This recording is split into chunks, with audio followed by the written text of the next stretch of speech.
Good evening students. Class 9th की maths की class में आपका हार्दिक अभिनंदन है। शाम के 7:30 बज चुके हैं और आप लोगों को पता ही है कि हम रोज 7:30 बजे कुछ क्वेश्चंस 9th क्लास के डिस्कस करते हैं। ठीक है, तो शुरू करते हैं हमारा आज का पहला पार्ट। एक्चुअली हम लोगों ने कल 2 क्वेश्चन करे थे। आपने अगर वो 2 क्वेश्चन नहीं देखे हैं तो मेरी पिछली वीडियो में जाके देख लीजिएगा। वो 2 क्वेश्चन के साथ मैंने आपको पूरा बेसिक बता दिया था चैप्टर का। आज हम उसी 9th क्लास का प्रश्नावली 1.1 का क्वेश्चन करेंगे।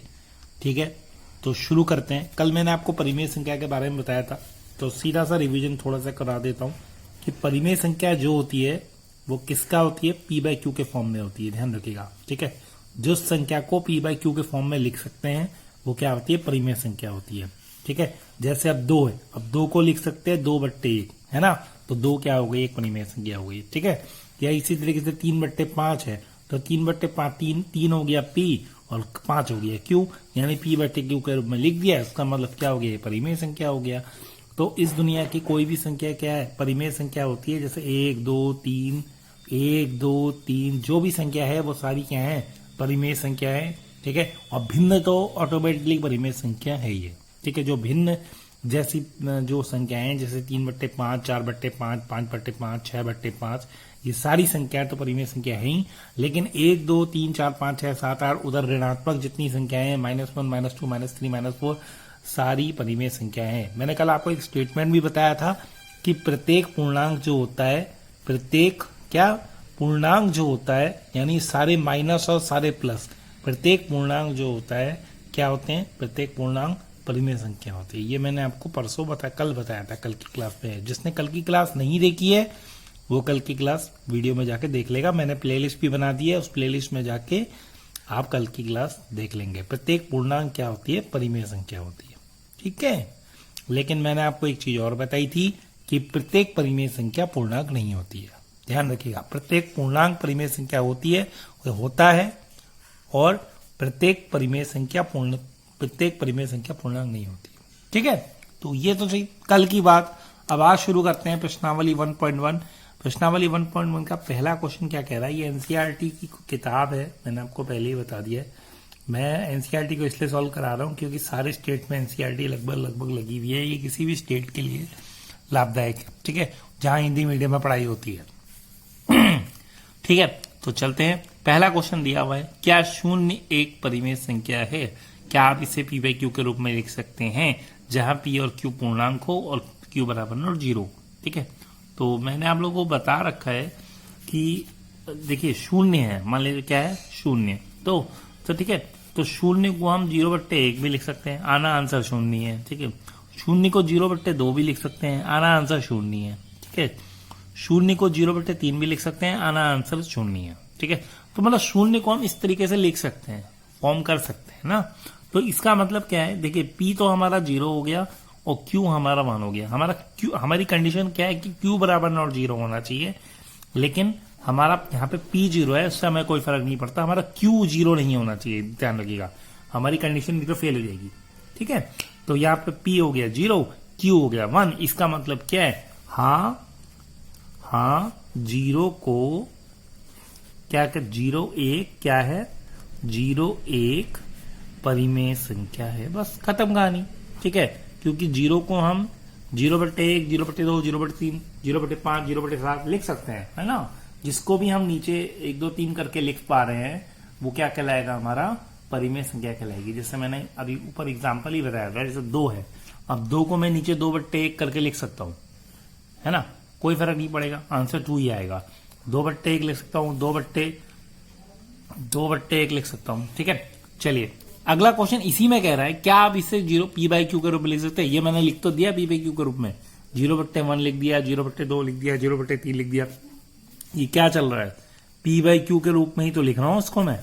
जब मैं p/q के रूप में लिख रहा हूं तभी तो ये क्या है, एक परिमेय संख्या बन रही है, तभी मैं इसे एक परिमेय संख्या कह रहा हूं।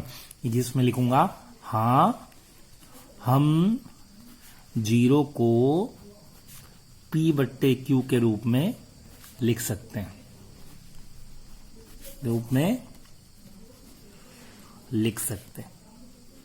चलिए ये तो हो गई बात किसकी, ये किसकी बात हो गई मेरी, पहले क्वेश्चन की क्या शून्य एक परिमेय संख्या है? हाँ, शून्य एक परिमेय संख्या है, क्योंकि 0/1, 0/2, 0/3 कैसे भी इसे लिख सकते हैं।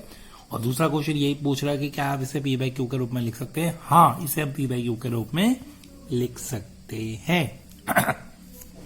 ठीक है, चलिए अब अगले क्वेश्चन की तरफ चलते हैं। उम्मीद है आपको ये समझ में आ गया होगा। अगर आपको कोई चीज समझ में नहीं आती है तो मैं अपना पर्सनल नंबर आपको इस कमेंट बॉक्स में मतलब दे दूंगा, आप उसमें मुझे मैसेज करके पूछ सकते हैं कि ये कैसे हो रहा है। ठीक है, अगर आपको वीडियो के थ्रू समझ में नहीं आता या कमेंट बॉक्स में ही मुझे बता दीजिए कि ऐसी चीजें, ये चीज कैसे हो रही है, तो मैं आपको उसका रीजन बता दूंगा। वैसे आपको कोई समझने की जरूरत नहीं है, फटाफट आपको समझ में आ ही जाएगा, इस तरह से वीडियो बना रहा हूं। ठीक है, नेक्स्ट क्वेश्चन है 3 और 4 के मध्य 6 परिमेय संख्या। कल मैंने आपको 1 और 2 के मध्य 6 परिमेय संख्या निकालने को दिखाया था, 5 परिमेय संख्या। तो 5 परिमेय संख्या जब मैं आपको निकाल रहा था, जब 5 परिमेय संख्या मैं आपकी निकाल रहा था, तो 5 परिमेय संख्या में मैं ऊपर नीचे किससे भाग कर रहा था? 6 से भाग कर रहा था।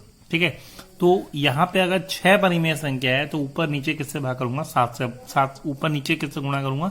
7 से गुणा करूंगा। ठीक है, तो देखते हैं फिर 3 और 4। ठीक है, 3 और 4 2 लिख दिए।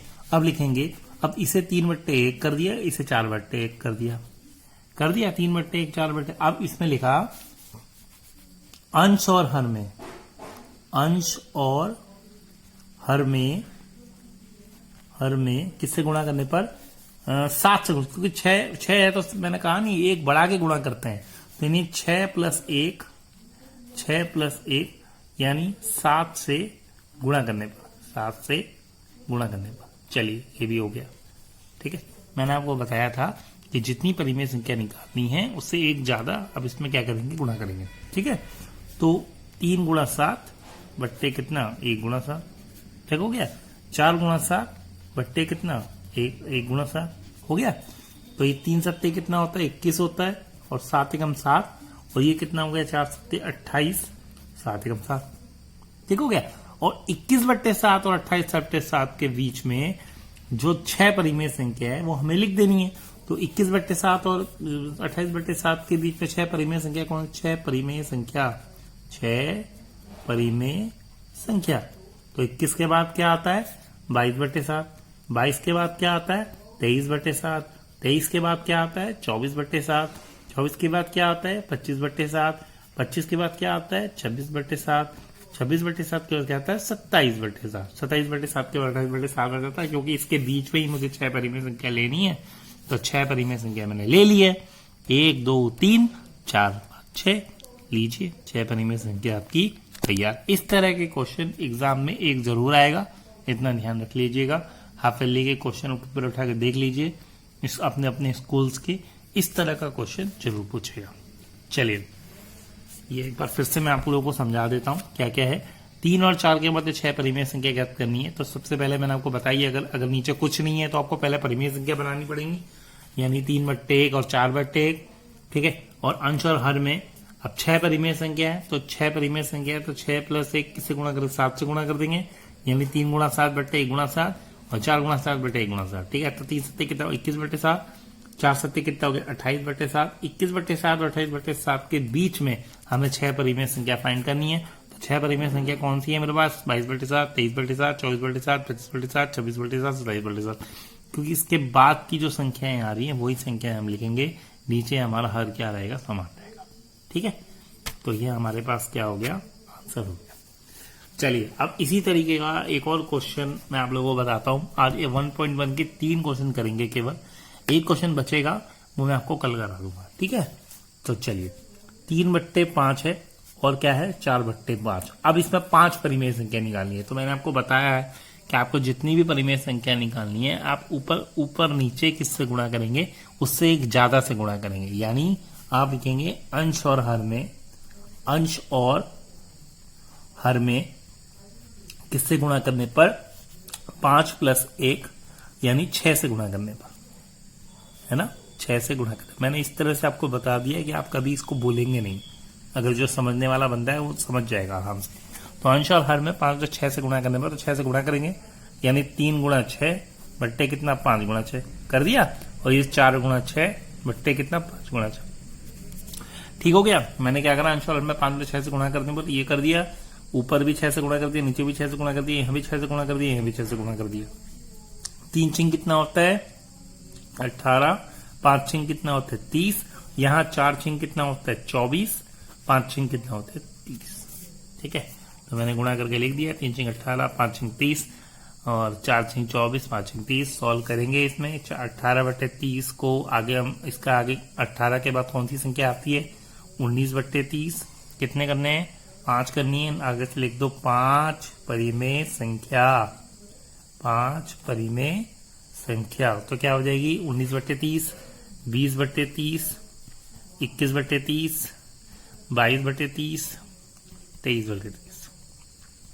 लीजिए हो गया खत्म।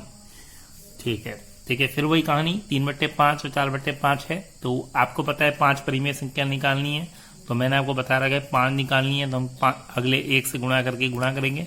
तो 3 गुणा 6, 5 गुणा 6, 4 गुणा 6, 5 गुणा 6, फिर हम 3 6 18 कर दिया, 5 6 30 कर दिया, गुणा कर दिया, गुणा। ठीक है, फिर उसके बाद इनके बीच में जो संख्या है वो लिख दी 19/30, 20/30, 21/30, 22/30, 23/30। ठीक है, एक्चुअली क्या होता है कि हमारे पास 2 परिमेय संख्या होती हैं, 2 परिमेय संख्या के बीच में, 2 परिमेय संख्या के बीच में, परिमेय संख्या के बीच में अनंत परिमेय संख्या होती है। कितनी होती है अनंत परिमेय, अगर व्यापक रूप से देखा जाए तो अनंत परिमेय संख्या होती है। ठीक है, तो ये 5 हमने निकाली तो है, लेकिन इसके अलावा भी बहुत सारी परिमेय संख्या होती हैं, अनंत परिमेय संख्या। ठीक है, चलिए आज के लिए इतनी क्लास है, कल मिलेंगे सुबह शाम 7:30 बजे। Thank you, have a nice.